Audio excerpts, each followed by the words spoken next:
What if the future was quietly buried in the past? Imagine a world where cures were forgotten, solutions dismissed, and progress deliberately paused, not because they failed, but because they succeeded too completely. This story is not one of fiction or conspiracy, but of a pattern that winds its way through the last century of human innovation. It begins not with a singular villain, but with a series of decisions made in boardrooms, laboratories, and policy offices. Decisions that shape the world we live in, not always for better, but often for profit. Consider the paradox: a medical breakthrough that ends disease, a building material that repairs itself, a plant that could end hunger, or an engine that draws power from the ocean's warmth. These are not dreams. They were real experiments, tested and proven. And yet most of them never made it past the prototype phase. Not because they failed the test of science, but because they passed it too well. This series is about those moments. 14 chapters, 14 windows into what might have been. We will journey through time, tracing forgotten technologies and abandoned therapies through forgotten documents and dusty laboratories. We'll meet inventors whose success was their undoing, and ideas too efficient to be allowed. We begin in the shadows of early 20th century medicine, where invisible allies, the viruses that prey on bacteria, once promised to revolutionize healthcare. Then to the heart of Detroit, where Henry Ford swung a hammer not at steel, but at hemp. We'll walk through dusty fields made fertile again, not with chemicals, but with powdered stone. We'll watch concrete heal its own wounds and hear the hum of electricity born from the heat of the sea. And all along the way, one question will echo: why were these successes stopped? We do not seek to cast blame. Instead, we explore a broader truth. Systems built on consumption struggle to coexist with solutions built to last. A drug that works once and forever cannot match the profits of a pill taken daily. A car made from plants threatens a supply chain ruled by oil. Clean water from a single filter unravels the need for billion-dollar treatment plants. Each part of this story is an invitation to think differently, to ask whether progress has always meant forward motion, or if sometimes it's meant pressing pause on a better path. These are not just tales of what was lost. They are reminders that progress is not inevitable. It is chosen. And it can be unchosen. The names may be unfamiliar, the inventions may sound like science fiction, but the records are real. The experiments happened. The results were recorded. The silence that followed was louder than success. This is not a lament for the past, but a lens for the present. In a world facing climate change, medical crises, and growing inequality, what else might we already know how to fix, if only we were allowed? The story begins now. Not in a lab, but in a question. How much progress have we already achieved, and quietly let go? Come with us as we uncover the quiet victories that were never allowed to win. Welcome to the story of the experiments that worked too well. It started with a fever, not of illness, but of discovery. In the 1920s, long before antibiotics filled pharmacy shelves, doctors in the Soviet Union and parts of Europe treated deadly bacterial infections with something far more elegant: viruses. Not the ones that harm us, but phages, microscopic predators that hunted and devoured bacteria with surgical precision. These bacteriophages, as they were called, weren't a theoretical marvel. They worked. In hospitals across Georgia, children with raging infections walked out cured.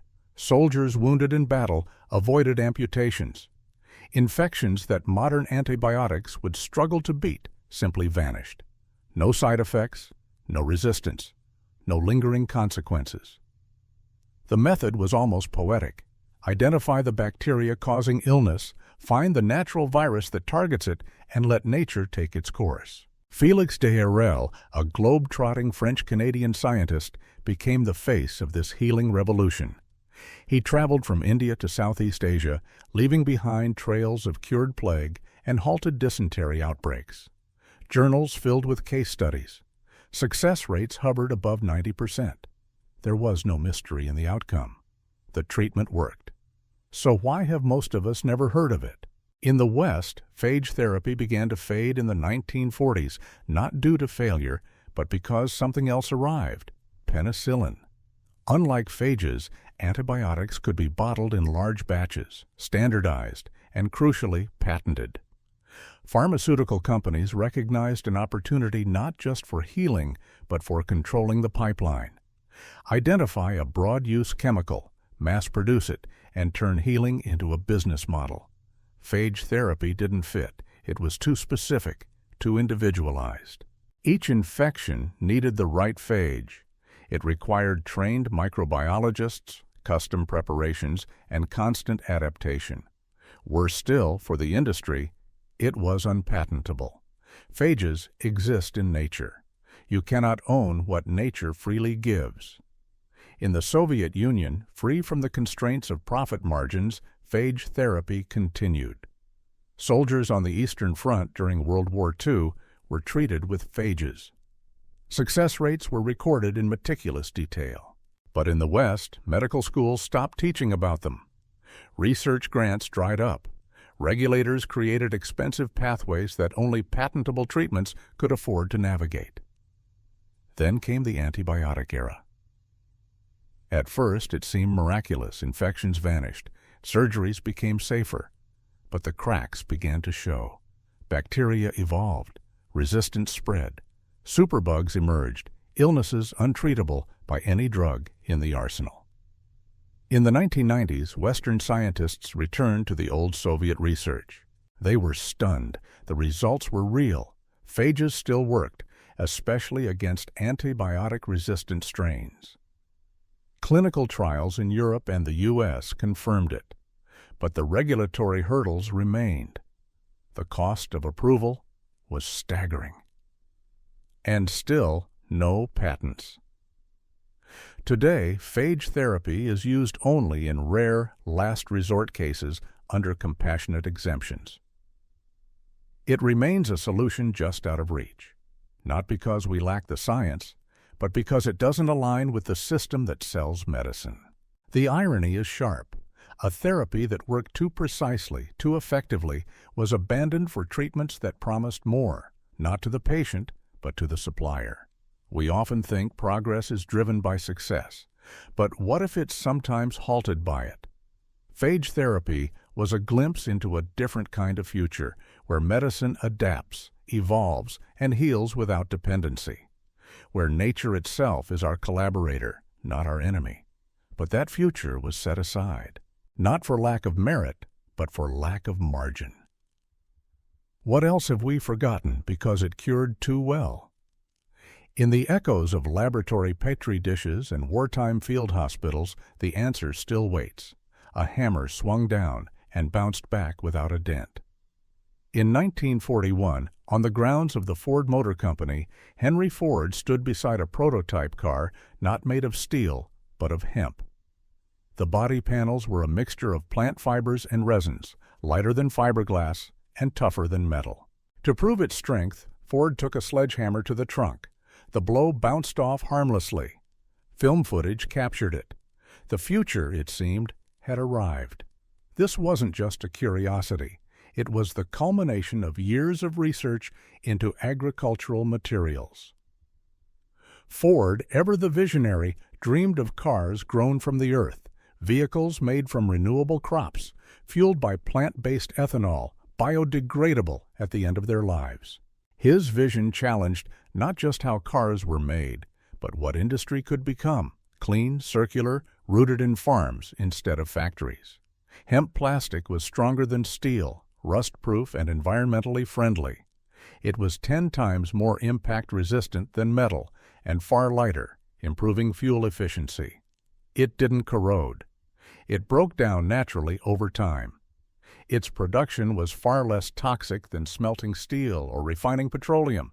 It seemed almost too perfect. And perhaps it was. In 1937, just as Ford was preparing to scale up production, the United States passed the Marijuana Tax Act. The law made no distinction between hemp, non-psychoactive and industrial, and marijuana.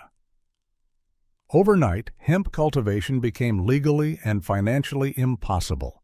Farmers who might have grown the crop faced prohibitive taxes and licenses. Importing hemp was too costly, and Ford's dream was shelved. Why ban a crop that couldn't intoxicate, that had been used for rope, paper, and cloth for centuries? Follow the money. Steel, oil, and chemical industries had much to lose. Hemp plastic didn't just compete, it disrupted. If cars could be built from plants and fueled by crops, what happened to the oil companies? If biodegradable materials lasted just long enough, what happened to the cycle of planned obsolescence that kept factories humming? After World War II, oil-based plastics surged. They could be patented, produced in secret formulas, and controlled from raw material to end product. A vertically integrated economy formed.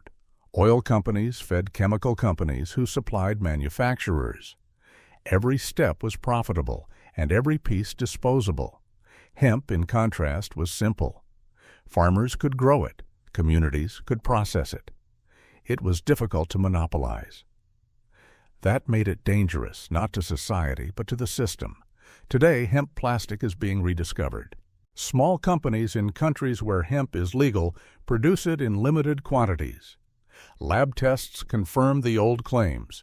It's still lighter, stronger, and cleaner than petroleum plastic. But without mass cultivation and infrastructure, it remains a niche product, too expensive for wide adoption. The hemp car was not just a vehicle. It was a symbol of a road not taken, of an industrial model that might have empowered local economies, reduced pollution, and reconnected manufacturing with the land. Ford's hammer didn't just bounce off a trunk, it bounced off history. What would our cities look like if the materials we used returned to the earth instead of choking the oceans? What would our air feel like if our machines fed from farms instead of smokestacks? One can only imagine the landscape we might be driving through now, if only we'd let that car roll forward. But in 1941, innovation collided with regulation, and the car built from plants never reached the highway. It began with a seed and ended with silence. In the parched regions of Africa and South Asia during the 1970s and 1980s, a tree began to rise from the dust. Moringa oleifera, dubbed the miracle tree, grew with astonishing speed, even in poor soil, requiring little water.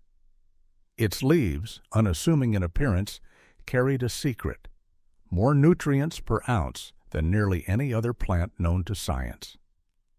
7 times the vitamin C of oranges, 4 times the calcium of milk, 3 times the potassium of bananas. Protein, iron, vitamin A. In areas plagued by malnutrition, this humble tree offered not just survival, but recovery. Researchers were stunned. Children suffering from severe malnutrition began to thrive with daily doses of powdered moringa leaves. Villages that had depended on imported supplements suddenly became self-sufficient. Mortality rates dropped. Immune systems strengthened. In some communities, even livestock grew healthier when fed moringa. But the miracle didn't stop at nutrition. Crushed moringa seeds could purify water. Mixed into a muddy bucket, the seeds caused impurities to clump together and sink, leaving clean, drinkable water above. Without filters, without chemicals, without cost. A single tree offered food, medicine, water purification, livestock feed, and even fuel. It grew quickly, needed no fertilizer, and could be harvested continuously. Aid organizations took notice. Seeds were distributed. Education programs flourished. The results were irrefutable. And yet, the momentum quietly faded. Funding vanished. Research halted. Promotion declined. The World Health Organization, once a vocal supporter, turned its attention elsewhere. Why? The answer lies not in failure, but in the tree's success. Moringa did too much, too well. When communities grew it locally, they no longer needed expensive fortified foods, vitamin tablets, or imported supplements. Aid programs built on delivering goods suddenly had fewer goods to deliver. Nutritional product companies saw shrinking markets. Dependency gave way to independence, and for some systems, that posed a problem. Then came the legal and regulatory walls. Countries introduced bans or restrictions on moringa cultivation, citing concerns about invasive species, despite its history of safe use. Others demanded costly certifications to sell or distribute moringa-based products. Small producers were priced out. Local empowerment was quietly replaced by commercial appropriation. In the West, moringa reappeared, not as a community solution, but as a premium superfood.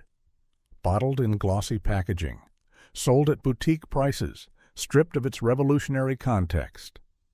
Meanwhile, in the regions where it could still save lives, the tree stood, waiting. This was not a failure of science, nor of biology. It was a failure of systems not built for solutions that don't require constant input.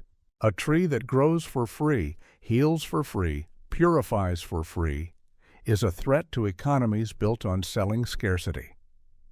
Imagine if every village had access to nutrient-rich food year-round. If mothers could restore their children's health with leaves picked from a nearby branch. If clean water didn't depend on aid shipments or bottled pills. The moringa story asks, what happens when the cure doesn't come in a bottle, but in a seed? It reminds us that not all revolutions come with noise. Some take root quietly, and sometimes the silence that follows is not from failure, but from the discomfort of too much success. The miracle tree still grows, still waits. Its leaves rustle with a question. What if the solution was always within reach, and we just stopped listening? Cracks form slowly, then suddenly they are everywhere. Concrete is the quiet backbone of civilization.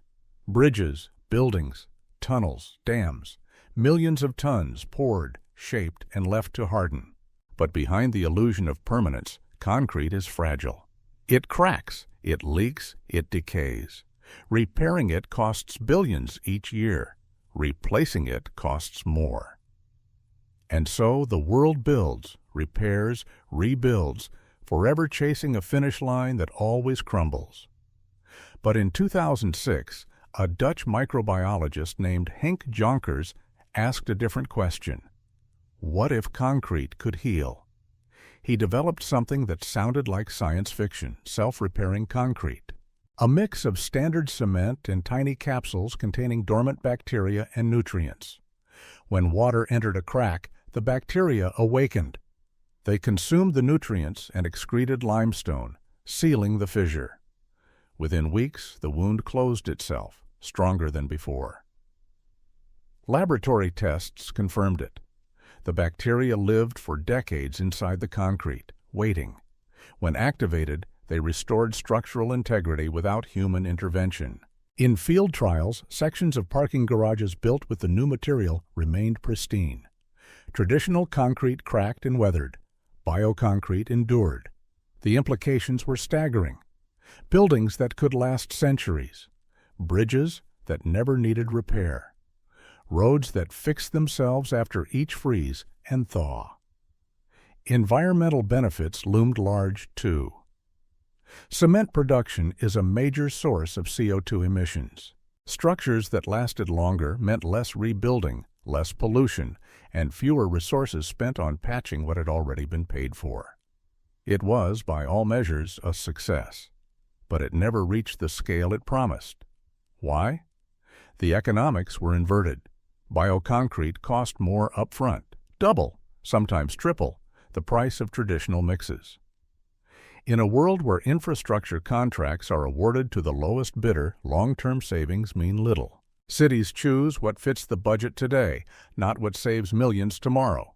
More than that, an entire ecosystem depended on concrete's flaws. Inspectors, repair contractors, material suppliers, whole industries built around the assumption that things would crack and fail. If the material stopped breaking, the business model broke too. Even building codes resisted the change. Regulations hadn't caught up to materials that fixed themselves. Insurers asked, who's liable if a structure claims to last 200 years? What if it doesn't? The future became a legal headache. So Yonkers innovation, proven and praised, became a specialty item, used in high-end projects, niche repairs, or experimental buildings. The world kept pouring concrete that it knew would break. There is something profoundly human about our relationship with concrete. We build to endure, yet we accept impermanence. We know our structures will fail, but we build them anyway, perhaps to stay busy, perhaps to stay employed, or perhaps because permanence threatens our sense of control. But what if we embrace the idea that things could last? Not temporarily, not conditionally, but truly last. A building that never cracks, a bridge that never closes. A world less about fixing and more about sustaining. Self-healing concrete was not just a material. It was a philosophical pivot toward durability over disposability, foresight over reaction. It posed a radical idea that maybe the world doesn't have to be in constant repair. But in the end, the crack wasn't in the concrete. It was in the system that couldn't accept something that worked too well. And so we patch the same walls, pour the same roads, and walk atop the same silent fractures, while the future quietly waits in a capsule buried beneath our feet. It looked like dust, gray, fine, easily overlooked. But in the 1930s, a German chemist named Julius Hensel believed this dust could bring life back to the land. Not just any dust, but rock dust, pulverized stone from quarries rich in minerals mined from the depths of the earth. When spread on exhausted soil, it transformed barren fields into fertile ground. Crops grew taller, faster. Their color deepened. Flavor returned. Yields doubled, sometimes tripled. He called it bread from stones. At the time, modern agriculture was rapidly turning toward chemical fertilizers. Formulas rich in nitrogen, phosphorus, and potassium, NPK, promised reliable results, but Hensel saw what others missed. Plants needed more than just 3 ingredients. The soil was a symphony, not a single note. And the minerals found in rock dust, calcium, magnesium, iron, boron, manganese, were the keys to that music. His method was simple. Gather the waste rock from gravel production, grind it finely, and scatter it across tired fields. No special equipment, no synthetic chemicals, just the building blocks of Earth itself, and the results were undeniable. Plants thrived, pests diminished, crops resisted frost and drought. The food grown had higher nutritional content, measurably richer in vitamins and minerals. It was a solution too elegant to ignore. But it was ignored. As chemical fertilizer companies grew, so did their influence. They funded agricultural research. They partnered with universities. They standardized farming around products that could be sold and resold every season. Rock dust didn't fit that model. It was cheap, often free. It lasted for years, and it couldn't be patented. Academic voices, many backed by industry, began to discredit Hensel's work. They argued that the minerals in rock dust were locked in crystals, unavailable to plants. But farmers who used it saw the results firsthand. Soil tests showed mineral levels rising over time. Microorganisms broke down the rock particles slowly, feeding plants in natural cycles. Despite this, Hensel's research was buried, his findings forgotten. By the mid-20th century, rock dust remineralization had all but vanished from mainstream agriculture. Chemical fertilizers ruled the fields. Crops grew faster, but often weaker, more prone to pests and disease. Soil quality declined, and the food we ate became less nourishing. By the 1970s, Studies began to show that fruits and vegetables had lost significant portions of their nutritional content compared to decades earlier. The soil had been drained, not just of nutrients, but of memory. What had once worked was erased by convenience and control. In time, organic farmers rediscovered rock dust. In Scotland, Australia, North America, modern trials confirmed what Hensel knew. Fields bloomed, soil came alive. Yet again, it remained a fringe practice. Too cheap, too sustainable, too independent. Rock dust offered something radical: fertility without dependency, food that nourished deeply, soil that could heal over time. But in a system built to sell inputs, seeds, chemicals, supplements, such independence was unwelcome. What if agriculture wasn't a cycle of depletion and replenishment, but a process of quiet renewal? What if the key to healthy food wasn't in a factory, but in forgotten stone? The dust still exists, in every quarry, in every field, waiting to be remembered. And the question it asks, softly, persistently, is this: can we rebuild the ground beneath us, not just with effort, but with wisdom we once held and let slip away? The ocean holds more than mystery. It holds power. In the 1970s, engineers working in the warm waters off Hawaii began to tap into something long theorized but never fully realized: the temperature difference between the ocean's surface and its dark, cold depths. The concept was simple. Warm water from above would vaporize a fluid with a low boiling point, like ammonia, driving a turbine. Cold water from below would then condense the vapor back to liquid. The cycle would repeat endlessly as long as the sun warmed the sea. This was ocean thermal energy conversion, or OTEC. Clean, quiet, continuous, and it worked. In 1979, the world's first net-positive OTEC plant, Mini OTEC, was launched. Small, yes, but revolutionary. It produced real power from the sea itself, operating day and night, rain or shine. Larger tests followed. Engineers envisioned massive floating platforms, each generating enough electricity to power a city or producing hydrogen fuel and clean water directly at sea. Unlike solar and wind, which fluctuate, OTEC offered baseload power, steady, uninterrupted energy. No coal, no gas, no pollution, just the endless pulse of the planet. By the early 1980s, the U.S. Department of Energy was investing heavily. Prototypes succeeded, designs matured, private companies prepared to scale. For a moment, it seemed the world might pivot toward a new energy era, one drawn not from beneath the earth, but from the breath of the ocean. Then the funding disappeared. Virtually overnight, support was slashed. Budgets shrank from tens of millions to a few scattered grants. Pilot plants were shuttered, research teams disbanded. The official explanation was fiscal restraint, but the timing raised questions. The technology was on the cusp of commercial viability, and that was precisely when it was stopped. Why? OTEC didn't rely on fuel. No mining, no drilling, no pipelines. It threatened centralized energy infrastructure. If coastal nations could generate their own power from surrounding waters, who needed imported oil? If rural islands could desalinate their own water and produce electricity locally, who needed utility monopolies?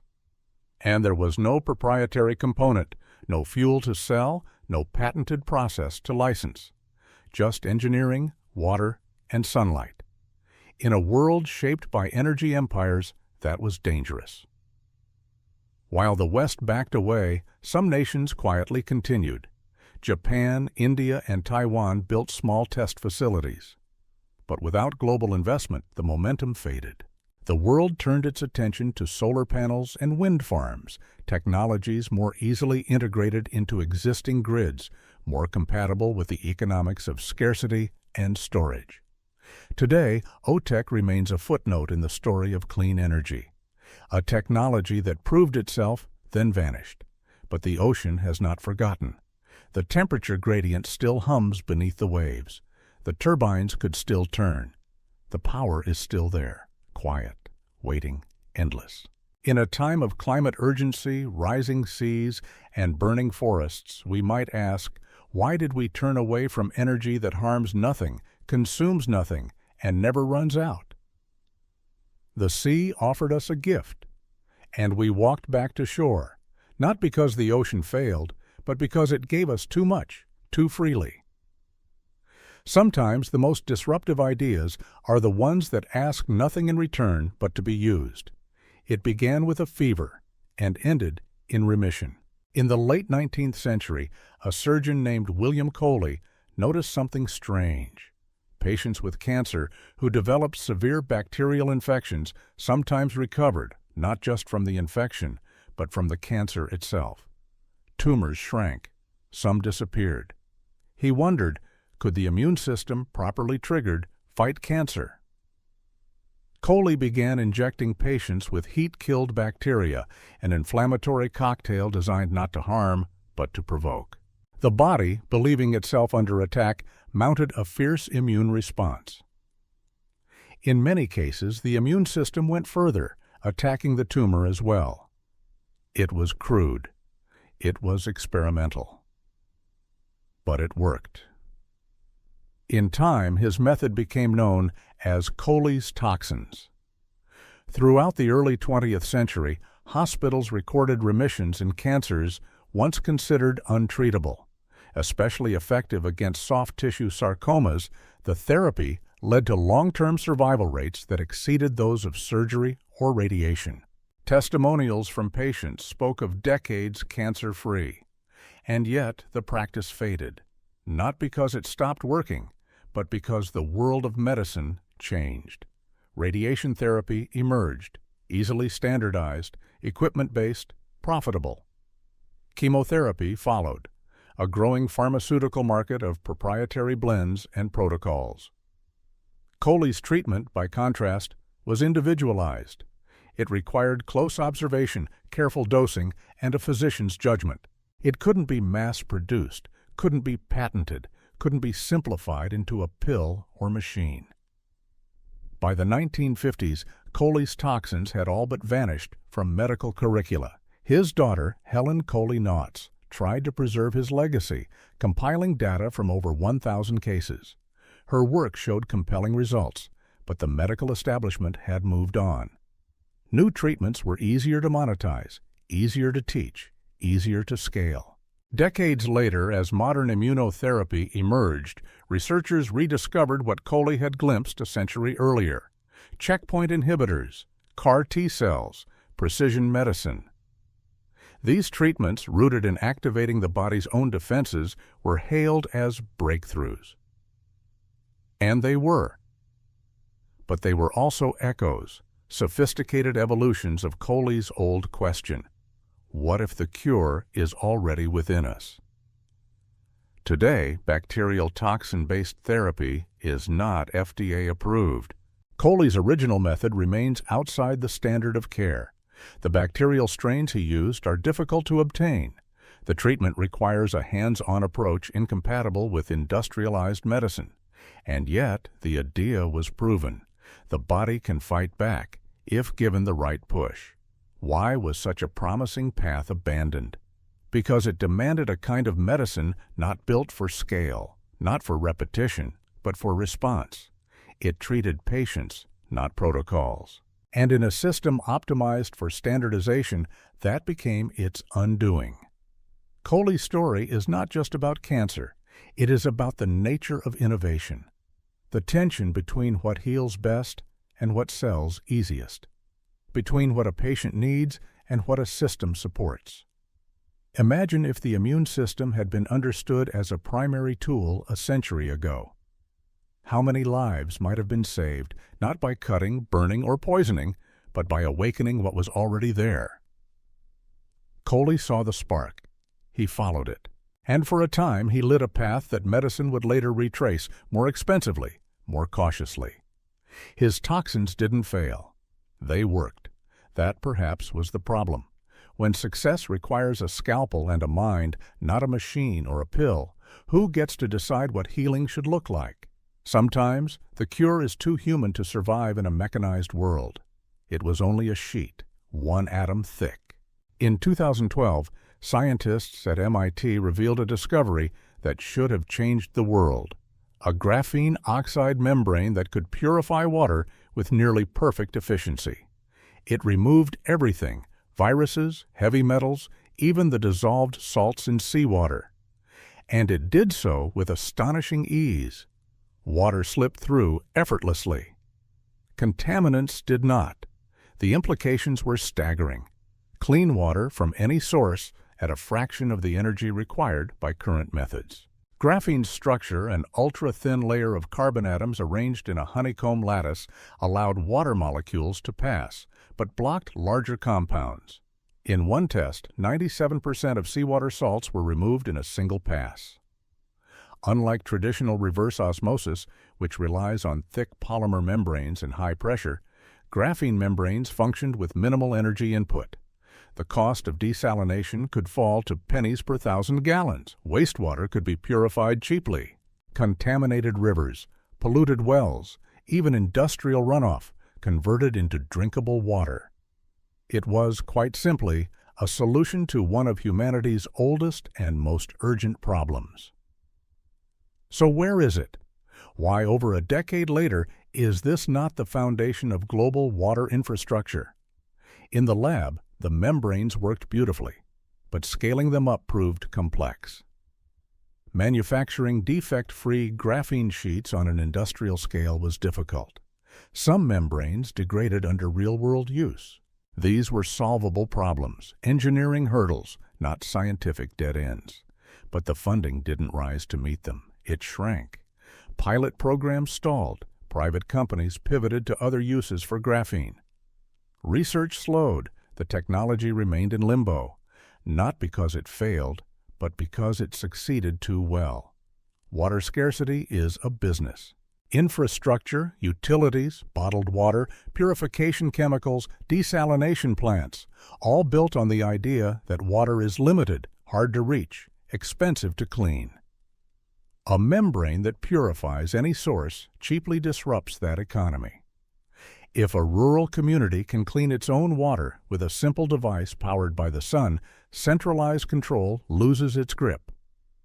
If every household could purify water for pennies, who needs a municipal plant, or bottled water, or billion-dollar pipelines? There are also deeper incentives. Industries that pollute water benefit when purification is difficult. If cleanup is cheap, pressure to prevent contamination diminishes. Pollution becomes tolerable if it can be filtered out afterward. And so, despite its promise, graphene filtration remains mostly academic, featured in journals, not in villages. The thirst it could quench still grows. The diseases it could prevent still spread. We often think the world lacks solutions, but sometimes it simply chooses not to use them. Imagine a future where water is abundant, not sold, not rationed, not controlled, but available. Where a child in a drought-stricken region drinks clean water from the ocean, not because it was delivered, but because it was made drinkable with a filter the size of a notebook. That future exists. Technically, mathematically, it exists in the atoms of graphene and the simplicity of its design. But it collides with a truth we rarely admit. Some problems are too valuable to solve. And so the membrane sits, not in our hands, but in the archives of stalled potential. It is thin, it is weightless, but the system it threatens is vast and heavy. And until we lift that weight, water, our most essential need, remains a commodity, not a right. The solution is here. It always has been. It simply purifies too well to be allowed to flow freely. It glowed with quiet potential instead of danger. In the 1960s, deep within the halls of Oak Ridge National Laboratory, a new kind of nuclear reactor was born. It didn't rely on pressurized water or uranium rods.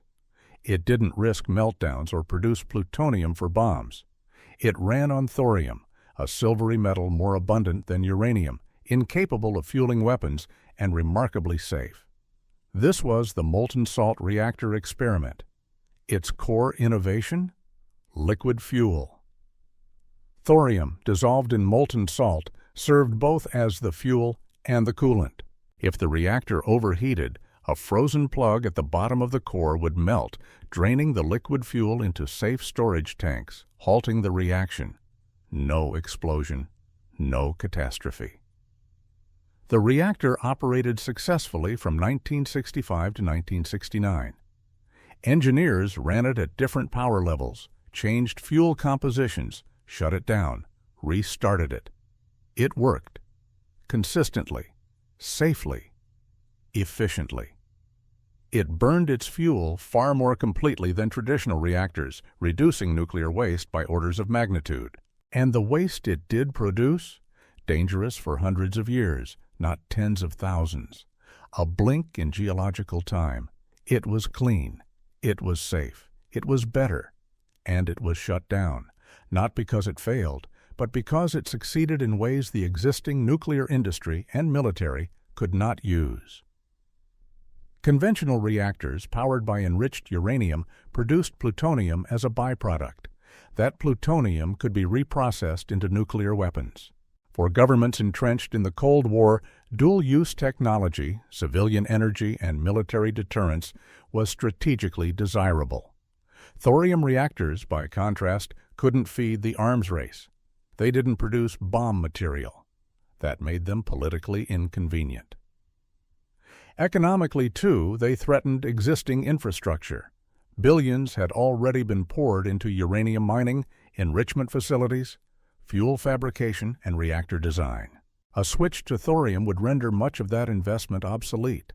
And so, despite the success of the molten salt reactor experiment, the program was quietly abandoned in 1973. Funding was rerouted to traditional light water reactors.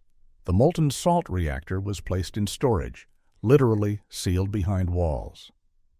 The technology faded from public memory. Nuclear discourse became framed by fear. Chernobyl, Fukushima, radioactive waste, proliferation.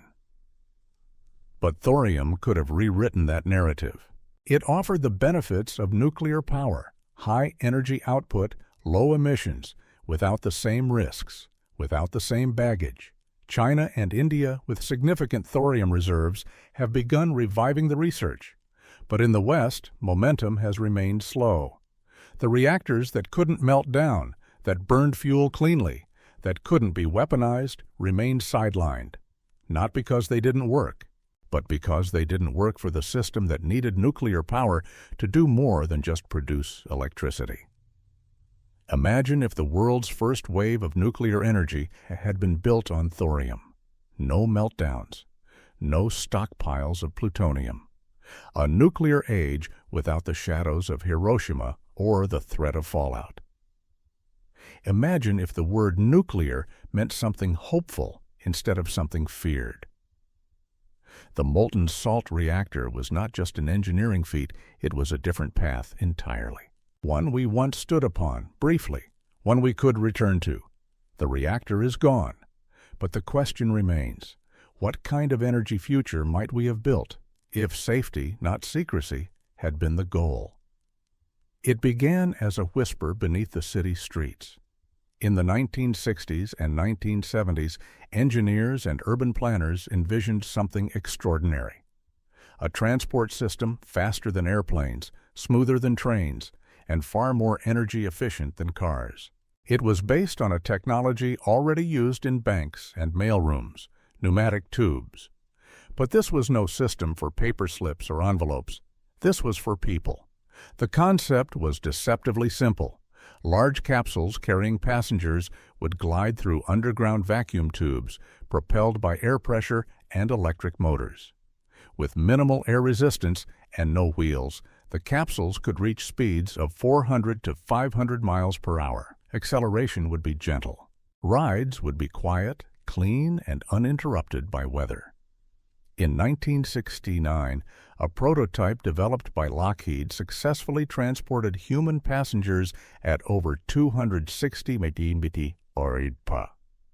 The ride was smooth, the system reliable. Engineers calculated that full-scale versions could link city centers to suburbs in minutes. No traffic, no emissions, no waiting. The Department of Transportation funded studies. Cost-benefit analyses showed promising returns. Urban centers like Los Angeles and Chicago considered early adoption. The technology offered a vision of decentralized cities where people could live miles from downtown and still arrive in minutes. It was everything modern transit was not: fast, efficient, autonomous, sustainable. And then, nothing. By 1975, federal funding was gone. Research ceased. The programs folded quietly. Official explanations pointed to budgetary constraints, but the deeper reasons were harder to ignore. A high-speed, low-cost, low-maintenance transit system posed a threat, not to safety, but to entire industries. Automobile manufacturers saw the writing on the wall. A public transport system that rivaled private cars in convenience would reduce car ownership. Oil companies faced declining fuel demand. Airlines bristled at the thought of competition for short and medium-haul flights. Construction firms heavily invested in highways and airports saw potential contracts vanish. Real estate markets, too, were vulnerable. Proximity to transportation hubs defines urban land values. If a pneumatic system made outlying areas equally accessible, the entire geography of value would shift. And labor unions representing transit workers raised concerns. The system required few personnel, automated stations, remote monitoring, minimal maintenance. Job losses loomed. The opposition didn't need to be loud. All it took was silence. Funding vanished. Permits stalled. Cities looked elsewhere. And so, a working technology that could have reshaped urban life was shelved, not because it didn't deliver, but because it delivered too much. Today, Elon Musk's Hyperloop has revived interest in the concept, adding magnetic levitation and sleek branding. But over 50 years earlier, the core idea had already been tested and worked. Imagine a world where commutes took minutes, not hours, where cities expanded without congestion, where energy use dropped, and air cleared, and time was given back. It was all possible. It still is. But innovation is not just a question of engineering, it's a question of permission. And sometimes the systems that shape our world do not fear failure.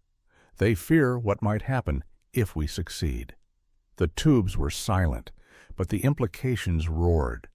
In the absence of motion, a different kind of momentum held sway, the inertia of what already was. And beneath our feet, the tunnels to a better world remained sealed, not by physics, but by preference. 10 experiments, 10 successes, 10 silences. When we look back at the stories we've uncovered, from bacteria-eating viruses to cars made of hemp, from miracle trees to healing buildings, one truth stands out above all others. These were not failures of science. They were failures of acceptance, of vision, of courage. Each innovation solved a real problem. Each showed results. Each was, by the metrics that matter, efficacy, safety, sustainability, remarkable. And each was stopped, not because it didn't work, but because it worked too well. We tell ourselves that progress is linear, that better ideas naturally rise to the top. But the history of these technologies tells a different story. Sometimes the most brilliant solutions never leave the lab. Sometimes they threaten the wrong industries. Sometimes they shift power too dramatically, too quickly. A therapy that cures without pills. A material that outlasts its builders. An energy source that never runs dry. These are not just inventions, they are disruptions. They rewrite the rules, and when the rules are built around scarcity, waste, and dependence, abundance becomes the enemy. There is no single villain here, no shadowy cabal twisting mustaches in secret boardrooms. The resistance to these breakthroughs is quieter, more systemic. It comes in the form of regulations written for yesterday's technologies, of funding models that reward profit over impact, of institutional inertia, comfort, and fear. It's not a conspiracy, it's a pattern, and it raises questions we cannot afford to ignore. What if the fight against antibiotic resistance didn't need new drugs, but simply a return to phages? What if clean water wasn't a future goal, but a present reality waiting behind a graphene membrane? What if poverty, illness, and hunger persist, not because we lack the tools to solve them, but because we've already buried those tools under layers of bureaucracy, disbelief, and disinterest? These stories are not just curiosities. They are indictments of systems that prize ownership over access, patents over people, complexity over simplicity. And yet within each one is also a blueprint. The knowledge is not lost. The blueprints still exist. The seeds still grow. The bacteria still wait in cryogenic storage. The reactors, the membranes, the stone dust, they are all still there. Dormant, like embers beneath ash. What would it take to rekindle them? Perhaps only this: a shift in values. A world where solutions are measured not by what they earn, but by what they solve. Where healing is not a product. Where water is not a commodity. Where infrastructure serves its people for centuries, not decades. We have the intelligence. We have the proof. What we need now is the will. The last century gave us glimpses of what's possible. The next one will decide whether we finally make it real, not by discovering new wonders, but by remembering the ones we already found, and letting them breathe again. The experiment succeeded. We just need to let them live. It begins with a shift, not in technology, but in perception. Imagine waking up tomorrow in a world where the ground beneath our feet heals itself, where water flows clean, not because it was bought, but because it was filtered effortlessly, where buildings stand for centuries without repair, and energy comes silently from the sea, where illness fades not from daily medication, but from therapies aligned with nature's own rhythms. This is not science fiction. It's the sum of what already exists, or rather, what once existed before being shelved, forgotten, or quietly suppressed. But what if we return to these ideas, not with nostalgia, but with resolve? What if the success of a technology no longer meant its burial, but its rebirth? Across the globe, signs of revival stir. In Belgium and Poland, researchers revisit bacteriophage therapy, bypassing resistant bacteria where antibiotics have failed. In India, thorium reactor designs gain traction, aiming to power villages without the risks of uranium. In sub-Saharan Africa, farmers rediscover moringa trees, not as superfoods for export, but as daily nourishment for their families. The knowledge was never lost. It was only paused. And in an era defined by climate instability, resource depletion, and deepening inequality, we no longer have the luxury of ignoring solutions simply because they don't fit our economic blueprint. The question is not whether these technologies work. They do. The question is whether we can build systems that allow them to. It means reimagining ownership, accepting that not everything valuable must be profitable, that some things, like clean air, pure water, health, and dignity, must be shared freely to be truly transformative. It means rethinking regulation so that therapies tailored to individual patients aren't strangled by rules designed for mass-market drugs. It means rewriting policies so that farmers, not factories, define food security. It means acknowledging that some of our most intractable global problems have, buried within them, simple answers we've already tested and ignored. The path forward is not in reinventing the wheel, but in unearthing the blueprints we buried in fear, apathy, or greed, and listening again to the whisper of seeds planted generations ago, to the rustle of a tree that purifies water, to the silence of a building that heals itself, to the quiet hum of an ocean engine still waiting to turn. We are not short on miracles, only on the courage to accept them. The future doesn't always need to be invented. Sometimes it just needs to be remembered and given the chance to grow. So we arrive at the edge, not of science, but of choice. The experiments we've explored were never just about materials or machines. They were stories of human possibility, of what becomes achievable when we dare to think differently, act boldly, and listen carefully to the quiet genius embedded in nature, in simplicity, in the minds of those who saw a better way. Bacteriophages that heal without side effects, concrete that restores itself, dust that reawakens soil, graphene that makes water pure, engines powered by temperature, not fuel, treatments that engage the immune system instead of suppressing it. They didn't fail. They threatened the idea that solutions must be scarce, that healing must be costly, that permanence must be avoided, that profit is the best measure of value. But what if we measured differently? What if the success of a technology was defined by how few people needed to revisit the doctor, by how long a building could stand without repair, by how clean a river remains year after year? The experiments that were stopped didn't disappear. They wait, patiently, in archives, in memory, in remote labs and stubborn fields. Some are being rediscovered by young researchers unaware of the battles that came before. Others are being nurtured quietly by farmers, tinkerers, engineers working outside the spotlight. They remind us that innovation is not just about what is possible, but about what we are willing to make real. And that leads us to a final question, the one at the heart of this entire journey. What kind of progress do we want? One that sustains systems built on endless consumption, or one that serves people, restores balance, and leaves behind fewer problems than it solves? Because we are not standing at the edge of possibility, we're standing at the edge of memory. We already knew how to build better. We already knew how to heal more wisely. We already knew how to live more lightly on this earth. We just have to decide, will we remember, or will we let the silence continue? The choice is not in the hands of corporations alone. It belongs to all of us, in what we support, in what we build, in what we demand, in how we choose to measure success. The future has always been within reach. It worked. It still works.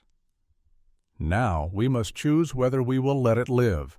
Not someday. Now. Because the truth is, the world we want doesn't have to be invented. It has already been proven, and it is waiting to begin again.